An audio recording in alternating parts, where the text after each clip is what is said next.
এক বস্তাৰ আলুৰ ভিতৰত এটা হ'লেও আলু বেয়া থাকে, এই কথাটো আপোনালোকে জানে।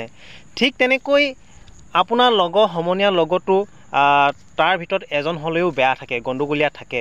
কিন্তু এটা কথা আপোনালোকে ভাবি চাইছেনে নেজানো, আপোনালোকৰ মাজত যিজন গণ্ডগোলীয়া মানুহ আছে, কিন্তু সেই গণ্ডগোলীয়া মানুহজনৰ, সেই বেয়া মানুহজনৰ, সেই বেয়া লগৰজনৰ কথাটো কিন্তু সকলোৱে মানি ল'বলৈ, মানে ঘপককৈ মানি ল'বলৈ বাধ্য হয়, গুৰুত্ব দিয়ে।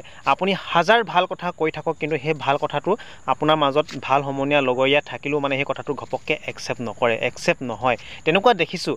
আৰু এটা কথা মন কৰিব, যদি আপুনি কাৰোবাক ভাল কথা এটা কাৰোবাক ক'বলৈ কয়, লগৰ এজনক বা কাৰোবাক সমাজৰ কাৰোবাৰ এজনক, কিন্তু সেই ভাল কথাটো ক'বগৈ নোৱাৰে, পাহৰি যায় ক'বৰ কাৰণে।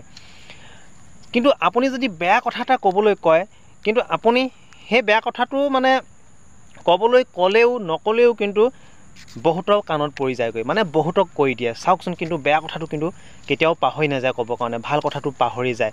আমাৰ মানুহৰ মেণ্টেলি চাওক, বেয়াবিলাক ইমান সোনকালে একচেপ্ট কৰে আৰু ভালবিলাক একচেপ্ট কৰিব নোৱাৰে, দলিয়াই দিয়ে। আৰু সমাজতো চাবচোন, কেতিয়াবা কোনোবাই হাজাৰ ভাল কিবা এটা কৈ থাকক, তাৰ গুৰুত্ব নাই। কোনোবাই যদি বেয়া কিবা এটা কৰে, তাৰ কিন্তু গুৰুত্ব বহুত আছে। সেই বেয়াখিনি কিন্তু পটককৈ আঁকোৱালি লয়।